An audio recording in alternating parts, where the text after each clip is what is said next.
The editorial reads, BJP-led government has undermined parliamentary authority in multiple ways since 2014. But the passing of legislation as far-reaching as dismembering a state without prior consultations has set a new low. Why has Ladakh region always pleaded for separation from J&K? Was Jammu happy being part of Kashmir in its earlier format? Should the process of carrying this special status baby that has benefited just a few families and their sycophants go on forever? Editorial reads, without consultations with stakeholders. Is the consultation limited to the same privileged few or all of J&K? To the Hindu, passing of the present legislation may have set a new low. To me, its baseless failed journalistic campaign against Rafale deal was a journalistic low. But through the present editorial, it appears that law has now been breached. Editorial reads, if there is a legal challenge to these measures, come off it, sir. Modi-Shah combo have their ears on the ground firmly at that. Amit Shah has already spoken about possible litigation by some NGOs which had flourished till 2014. We will await the judicial outcome in the case, but will also observe with keenness whether judicial deliberation encompasses the interest of state of J&K and Ladakh in particular, and our country in general. Answer me, will we accord special status to just one kid in our family? Or kids of one family in a joint family? Can such a family ever remain united thereafter? It is time to come off the perceived righteousness. Let us get real, sir. The Hindu wrote, a functioning state has now been downgraded. It is inconceivable that any state legislature would ever have recommended its own demotion in status. I agree on a point that any functioning state will not recommend its demotion. But it is inconceivable to me how a responsible journalistic house can call J&K as a functioning state. A functioning democratic state must practice rule of equality as a minimum. Editorial reads, massive military buildup, house arrest of senior political leaders reveals a cynical disregard of democratic norms. Doesn't this kind of comment reveal a cynical disregard to responsible journalism? For the worth of my 2 paisa brain, which sensible norm of a civil society will preach hatred to one's own country? Which civil behavior will destroy one's own state's assets? To me, democratic, presidential or dictatorial norms come secondary to a civilized norm that first respects one's motherland, that respects other religions. Further, this kind of writing by a responsible newspaper appears to reveal a cynical disregard to creation of healthy opinion amongst the larger populace, a prerequisite for a functioning democracy.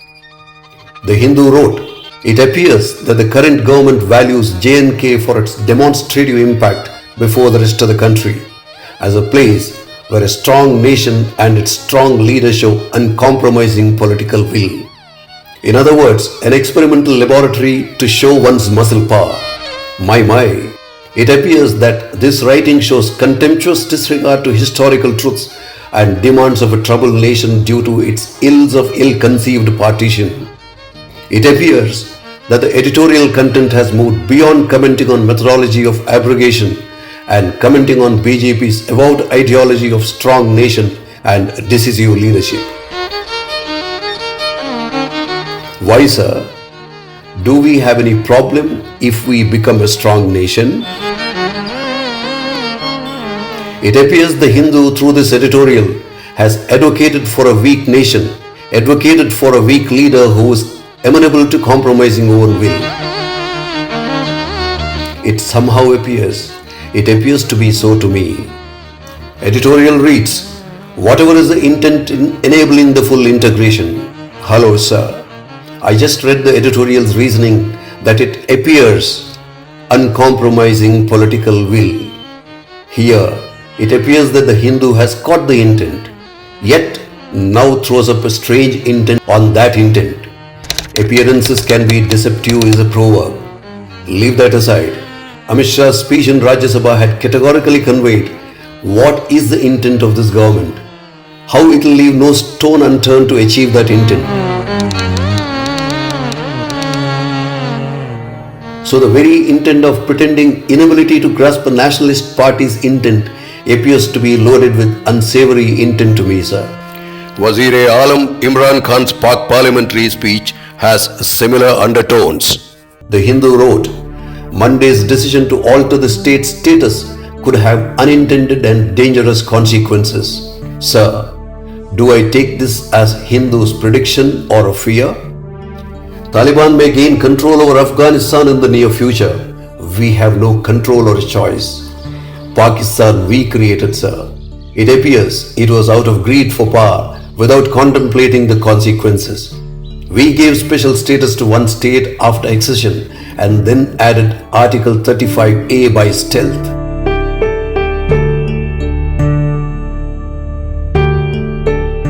I am not aware of the intent for these, sir. But what I do know is that all of us have paid an extremely high price as a result of special status accorded to select few in Kashmir Valley. With the present move, will the country as a whole suffer or prosper? I am a small fry to predict or fear. That said, no one can alter what is ordained in the nation's destiny. Facts shall remain facts. But unquestionably, here is a leader who has come in the course of our nation's life, who is unafraid of taking honest and bold decisions for the overall good. To me, present decision is one such brutally honest and probably one of the bravest one in a series of decisions taken by Modi.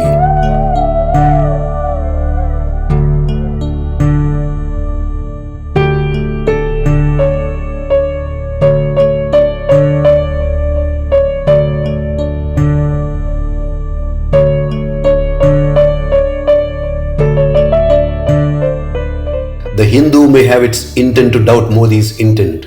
Through this video, my intent is to doubt such intent of the Hindu. For the record, whatever the Hindu's intent was or is, in questioning the manner of removal of special status to J&K and then eluding the reasoning to such manner, at a time when we Indians should be united as one, could induce unintended, divisive thoughts in the impregnable minds of young Indians, which could have dangerous consequences.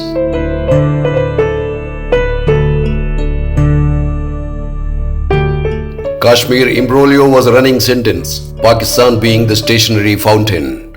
Modi has put a full stop to the sentence. Time for a new chapter. There will be commas, hyphens, paragraphs, but the conclusion has been unequivocally read out by Amit Shah to the audience of the world. Bharat का अभिन्न अंग बनने वाला जान दे देंगे इसके लिए क्या बात कर रहे हो आप? Robert Schuller, an American motivational speaker, once said, "Never bring the problem-solving stage into the decision-making stage.